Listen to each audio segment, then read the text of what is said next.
A propósito del Hacer busto una en homenaje a Menem. breve reseña de la historia política del doctor Menem y después voy a tomar el atrevimiento de contar algunas anécdotas que me parecen pertinentes. Y si no les parece, pido perdón de ex ante.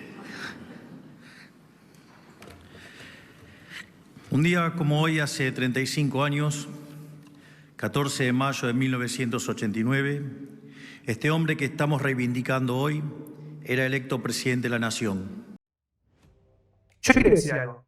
Si vamos a volver a los 90, en una época donde yo todavía estaba saltando un huevo al otro, quiero que vuelva todo por dos veces. O sea, si vamos a reivindicar una época que fue nefasta para la historia del país y que se caracterizó por un montón de cosas, como la corrupción, como ser explotador de una ciudad, como 3 atentados, como un presidente que era vedette, más o menos, quiero que reivindiquen las cosas buenas, por lo menos, boludo. ¿Qué opinas vos, amigo? ¿Cómo estás? ¿Todo bien? ¿Todo tranquilo? Todo bien. Bueno, hoy vamos a hablar un poquito de historia, ¿no? Un migrante hablando de historia argentina, medio raro. Me encanta. Pero... Para bueno, vos, vos dijiste algo que me hizo como entrar en una conversación. Vos dijiste una historia nefasta de la Argentina.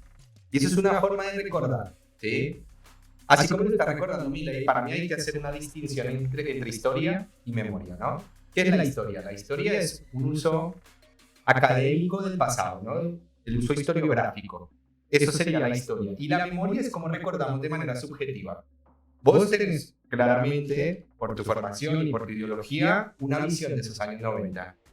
Y el gobierno de turno, el oficialismo, tiene otra visión, tiene otra memoria. Son dos memorias en disputa. Con lo cual es interesante ver cómo el poder, ¿sí? Establecido, cuando es, por ejemplo, hoy el oficialismo, reivindica ciertas posiciones. Y esto no es nuevo. Tipo, Milei lo está haciendo hoy con los años 90. ¿Qué más se emociona? En realidad lo hacen todos los gobiernos de una manera... Antes que me digas por quién eso, quiero saber para qué lo hacen. O sea, ¿qué sería un revisionismo histórico en función de cuál es el objetivo? Mira, la política hace un uso político del pasado, ¿sí? Precisamente para reivindicar un presente, como si hubiera una línea teleológica, ¿sí? Como si hubiera un fin hacia donde ellos van a reivindicar ese pasado inconcluso. Por ejemplo, Menem tiene una visión decadentista de la historia, ¿no? ¿Por qué? Porque dice que la historia argentina durante 70, 80 años fue un desastre, inclusive dice que durante el gobierno radical, cuando empieza el gobierno radical, la ley Sáenz-Peña, inclusive con estas demandas de democracia, todo fue nefasto. Bueno, lo único bueno para Milei fueron los años 90, ¿no? Inclusive lo reivindicó como el mejor presidente de la historia.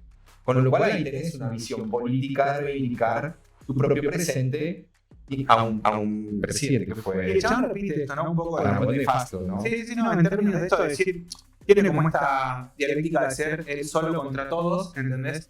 Y bueno, Menem es lo mismo, porque no es solo contra todos, sino en el sentido de que nadie tiene un buen recuerdo de Menem, menos él.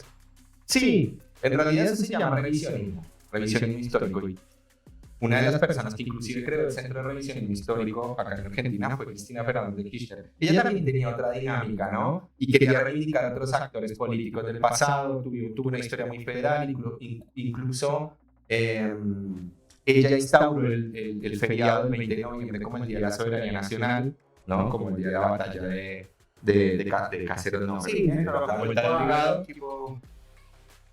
Néstor hizo lo mismo con Alfonsín, por ejemplo. No lo reivindicó, al contrario, lo atacó cuando él inaugura el Centro de Memoria Histórica de la ESMA. Dice que va a pedir perdón a la sociedad argentina por 20 años de silencio, ¿no? Sí.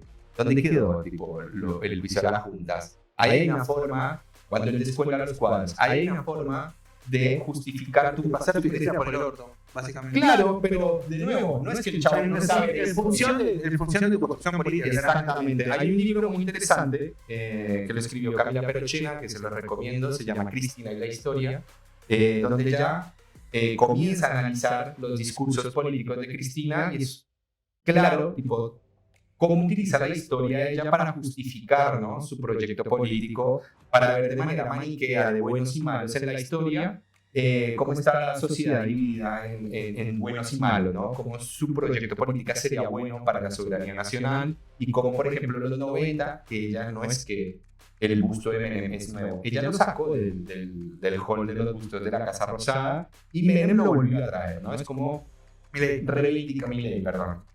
Milei está reivindicando en los 90, con todo esto que vos decís, con todo lo que pasó en Río Tercero, con la espectacularización de la política, con la libertad de mercados que hizo mierda la economía. Bueno, esto hoy que está reivindicando Milei tiene un proyecto, y es eso, tipo, es una historia de disputa, ¿sí? Y nosotros yo creo que como sociedad tenemos que defender esa situación de la neutralidad, de no ver buenos y malos en la historia, que nos dejan que el poder nos diga a nosotros cómo leer la historia. Eso es grave para mí. Que desde, por ejemplo, hay una política de Estado durante el gobierno de Cristina que fue el programa este, que no sé si lo vieron seguramente, el Paca Paca. Bueno, ese programa tenía una visión muy negativa sobre la historia militarista y liberal y defenestraba fuertemente a Sarmiento. Y claramente Sarmiento fue mucho más que esa civilización y barbarie, ¿no? Fue el tipo que quiso educar al soberano, que estableció, casi la institucionalizó la ley de educación laica, pública, tipo, esa era también Sarmiento, ¿no? Ella lo vio como un tipo extranjerizante. Okay. Y en este marco de reivindicar personas de historia, porque el chabón reivindica no solamente a Menem, sino que reivindica también a Roca y reivindica a Alberti en un punto como actores en la historia del país, ¿no? Sí. ¿Qué relación sentís que guardan esas dos cosas? Mira, Roca, yo creo que lo que el tipo quiere mostrar con Roca es algo que para mí es adecuado, que es mostrar a Roca como un momento de construcción de un Estado. ¿Sí? Lo que yo no termino de entender es por qué él, que defenestra tanto al Estado, que lo ataca tanto, reivindica a un tipo que lo construyó, como Julio Argentino Roca. Julio Argentino Roca fue el que comenzó a construir, puso las bases sólidas de ese Estado argentino.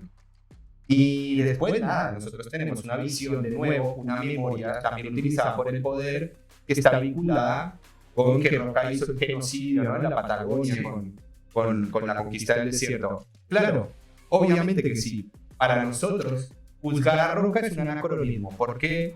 Porque Roca actuó con los valores de su propio presente. Nosotros estamos juzgando a Roca con los valores de nuestro presente. Eso se llama anacronismo. ¿Sí? Entonces yo no defiendo que Milei no pueda tener su propia postura sobre los 90. Lo que yo sí quisiera reivindicar, digamos, para que la sociedad lo tenga en cuenta, es que tenemos que tener nuestra propia lectura más interpretativa del pasado, no en términos de manifiesto, no juzgar el pasado como lo hace la política, porque la política nos quiere mostrar a nosotros que hubo buenos y malos en la historia, y para mí eso está mal, y podríamos tener otra concepción más interpretativa. Sí, yo lo que creo es que, bueno, un poco hablando de esta colección, ¿no?, porque uno va generando ese discurso y esa construcción de la imagen, tiene que ver con qué actores. El chabón, por ejemplo, nombrábamos a Roca como fundador del Estado, ¿no? Sí, uno de los constructores. El chabón también toma un poco ese rol de la refundación. Vos lo escuchás todo el tiempo y tiene una épica alrededor de las cosas y volver a empezar de qué. Entonces habla de distintas herramientas y distintos recursos en mi interpretación que tienen que ver con esto de, bueno, refundo el Estado, ¿quién me va a buscar? ¿Pero será qué prócer elijo? ¿Entendés? ¿O qué actor de los fondos del Estado elijo? Bueno, a Roca, ¿entendés? Y después, ¿qué políticas me interesan o qué políticas reivindico? A Menem, al ideario de Alberti en una época de su vida. Y creo que esa es un poco la cuestión de darnos una pauta. ¿Qué es lo que quiere historia del chabón? Como para darle un poco esa conclusión. No sé qué opinas. Sí, en ese sentido tiene una visión muy liberal de la historia. Sí, inclusive también las discusiones que, bueno, tenemos una vicepresidenta vinculada a otro discurso totalmente, o sea, un discurso a las antípodas del que reivindicaba Cristina, ¿no? Cristina, por ejemplo, tenía una visión mucho más romántica de los años 70, ¿no? Donde había una juventud que luchó en contra de un poder dictatorial, y lo que hace hoy la nueva reinterpretación de esa historia, ¿sí?, es no solamente cuestionarse el número de los desaparecidos, sino cuestionar quizás el rol de ese Estado, ¿no? Decir, bueno, quizás también hubo una violencia del otro lado. Una necesidad. Eso es lo que yo creo que es importante que nosotros rescatemos. No es que ahora la historia cambió, ¿no? Y tenemos que tener, bueno, una buena lectura de la historia. Para mí es, bueno, tenemos estas dos visiones, ¿no? Sí. Esta historia en disputa, como diría Traverso. Bueno, ¿qué hacemos nosotros como sociedad? Si dejamos que la política nos guíe hacia dónde tenemos que releer la historia, que eso se llama hacer memoria, o lo vemos más desde un discurso objetivo, donde hubo hechos, y después hay interpretaciones, y nosotros podemos interpretar de una u otra manera. Lo que está haciendo la política, y lo hizo Cristina, y lo está haciendo Milei, y quizás lo haga otro proyecto político, es reivindicar desde el pasado su propio presente. Y para mí eso es, en términos institucionales y republicanos, un poco complicado, porque de nuevo nos va guiando hacia una lectura que por ahí no es así. Tipo, Roca no fue un genocida, pero tampoco fue el mejor presidente. No, bueno, sí, ¿no? Como para Carlos Saúl Menem no fue un tipo que nosotros desde una situación ideológica lo vayamos a reivindicar, pero también construyó una base, ¿sí? De más o menos una estabilidad económica que para Milei fueron los mejores años de la Argentina. Bueno, qué sé yo, para mí hubo otros, pero... Es que un poco es esto de, ¿viste? Entender que la lógica de la historia no es un juego de buenos y malos, sino que es cómo las cosas suceden y cómo se andando, y de ahí en adelante poder tener una visión mucho más crítica de la situación. Exactamente. Entonces, nada, como para cerrar eso, es eso, tipo, tener cuidado con dejarnos llevar por cualquier discurso. Por el discurso y el uso político del pasado. Así que nada, nos vemos en el próximo capítulo. Adiós.